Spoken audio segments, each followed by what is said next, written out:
Hi everyone, and welcome to the 7th episode of Township Tales with Tasha.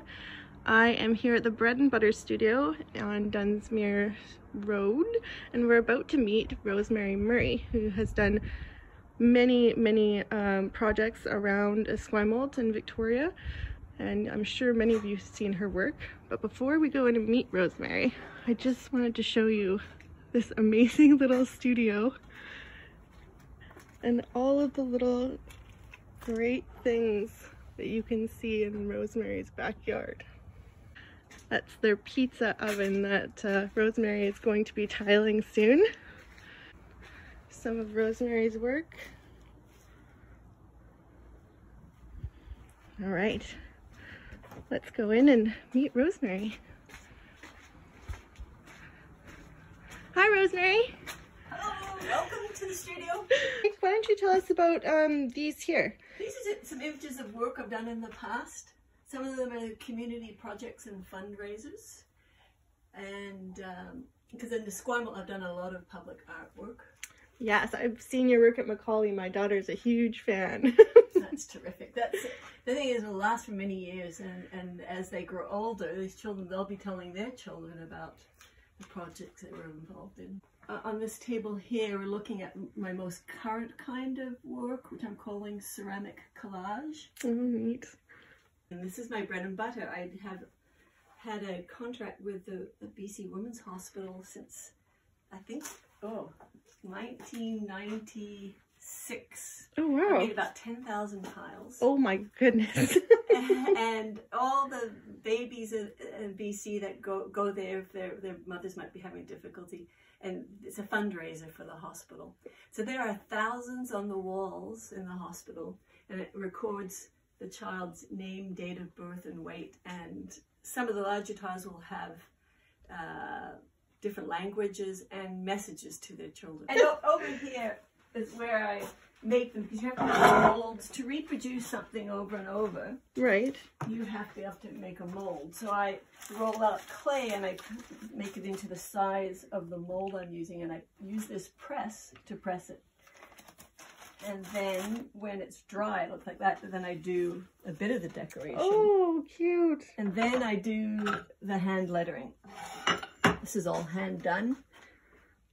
What I love is that doing projects with people, and so in fact, I don't know if everyone remembers, but when the rec center was opened up, there was this big diver with ripples. Right. That was a free project for all the community to be involved in, and everyone took a piece of these waves and worked with the ceramics. An annual open studio, and I try and get everyone who comes to the studio to put in a piece, and we create a piece. So the very first time I did that was this piece right here. It's cracked because it was actually a raw piece of clay, which, no, it was amazing that it stayed as intact as it did. Everyone made a mark any way they felt comfortable. So it's a record of all the people that came on that year. That's so neat. And then the following year we did this piece, and what is, you could come and you can add a piece, you can move pieces, you can smash pieces, and you can take them out. So it was continually evolving during the day, and then I finish it off. What a great idea. And I'm going to have a record of each year, and then I'd like to actually auction them off for a fundraiser for some nice charity. Nothing to do with children, I think. Idea. Well, thank you for showing us around your wonderful shop. And why don't you tell us a little bit about yourself? Well, I was born in Western Australia, and my family decided to move to Canada when I was 8 years old. And I trained as a physiotherapist. Oh. And I trained in Australia, actually. I studied here in Nanaimo on the island, and then I went back to Australia, and then none of my family came to visit me. No. So I finally decided I'd come back, and then I met Jeff, my husband-to-be, and that decided that I was going to be in Canada. And I did while I was waiting to be able to work as a physio, I worked for Outward Bound, and that's actually where I met Jeff. then we lived together, and I worked at a child development center in Kenora. Okay. We went on a massive dog sledding expedition. Wow. Which was a lifetime ago. And after that, we decided we were going to do something completely new. And we thought, well, we'd move out to family on the island. We were talking about our dream home, and he was jokingly saying, he's a carpenter. And he said, well, you can do the plumbing, you can do the electrical, and you can do the tile work. And I thought, tile work? Oh, it struck a chord for me, and I don't know why. Here I'm a physiotherapist, and I decided I wanted to make tiles. So that was the beginning of it, which seems very odd. So I started off by buying pre-made tiles and trying to do something on them, and it was so frustrating. And as I said, Jeff, being my muse, he said, look, there's a kiln for sale on the paper. You get it. Don't know what I'm doing. I'm trying things out. Anyway, so I think I'm stubborn, so I just kept trying things. And eventually a tile book came out that talked about making tiles. And don't do this if you're not experienced. And I had done all those things, but I had learnt without the books. So. And gradually, I stopped my physio quite early on, and I did a year at Camosun College, the art program there. But after the year, I realized I knew what I wanted to do. And if I had been younger, I would have kept going to art school. But I thought, no, I've got to make tiles. Wow. And so 1991 was when Bread and Butter Tiles became, and it's 2021, so it's 30 years. Wow. So how has your practice changed over time? I think it went from thinking, well, I'm not an artist, I don't know how to draw, I don't know, but I want to make something. Physio was helping people, which was fine, but they wanted to get better faster, and I thought, well, I always wanted to make things, so I thought, well, all right, and I like tiles, so I'll make tiles, and it seemed to be very specific. Architectural tiles, don't have to worry about whether I'm an artist or not or anything like that. And over the years, I've done that. I've done commission work and tile, bathrooms and kitchens and fireplaces. Yeah, I was seeing those on your website. They're beautiful. On a pretty large scale. But over the years, I'm just getting more and more into, I've not forced myself to draw. I just said, start doing something and find your way of doing it. Because we all have our way. We can talk ourselves out of it. And then just exploring more and not worrying about whether I'm having a finished product or not. Or the pressure to sell in our current, everyone has to be an entrepreneur. Yeah. And then everything has to be monetized. And I realized the joy comes when I put all that aside and I just do what I love to do. And then my quality of life skyrockets because it's glorious. That act of doing it. And I think we all can have that if we let ourselves, in whatever form it takes it. It's different for everyone. Absolutely. And my latest big project right now is pushing myself digitally and into a bit of social media in a very limited way.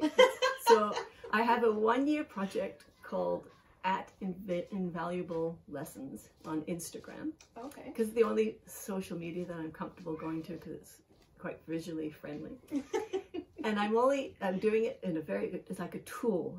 I'm going there once a week and I'm posting an invaluable lesson that I've learned over all these years.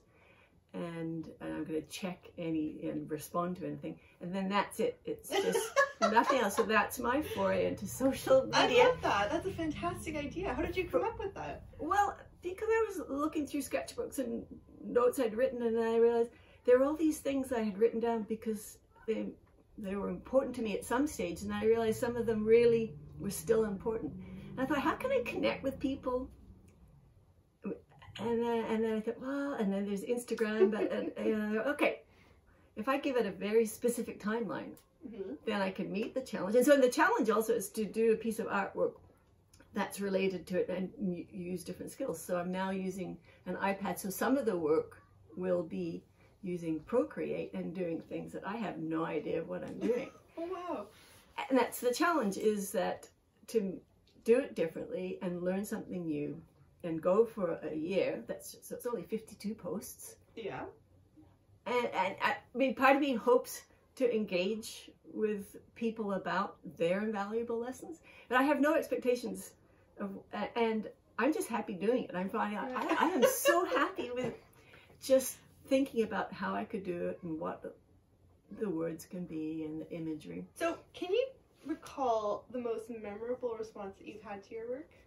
I would probably put it down to the work I've done in the library in Esquimalt. Yeah.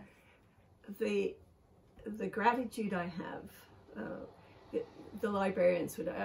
I brought my son to the library weekly, and I think my family the same thing happened. So the library is very much a part of our lives.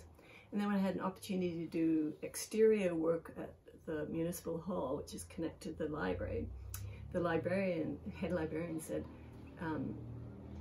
one day when we get some money, I'd like you to do an interior piece. And I thought, oh, that's fine. I'm not expecting it to happen, but it did happen. And I made the piece about to do with the Esquimalt and our everyday lives. And the number of comments of the librarians telling me how people have loved that piece of work makes, I bring tears to my eye. And it's far better than any financial gain, because it's not like there's any money to be, well, it can be if you are a business person. There's nothing wrong with money. I'm just not good at doing that. Like I say, I have a business despite myself. So, I don't know. It's true. Oh my goodness, that's hilarious. Is there anyone special that you would like to thank? My husband, of course, and and this community, because they have really supported me, because it's taken me a long time to come into myself, but I feel that people have been very welcoming of my artwork, and I think they like being involved with it. Is there anything that you would like to say to our viewers? I think right now is a really good time to do things differently and be playful about it, even though we might slump into, we'll feel what's happening with COVID in funny ways. I mean, that sometimes we can feel down, but there are always moments of lightness, and there's opportunity to explore. So if we're please don't do this, okay, let's just use that as a parameter. Same with artwork. You set some parameters and you think, well, what can I do with that?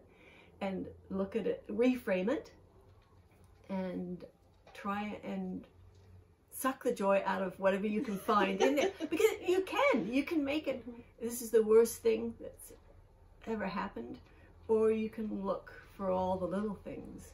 Currently what we do is we sit in our sleeping bags on our back deck at night time with the lights off, and even if it's raining, we listen to the rain and all the different sounds it makes. And our life is richer from it, but we wouldn't have done it if COVID hadn't come along. So lastly, who would you like to nominate next and why?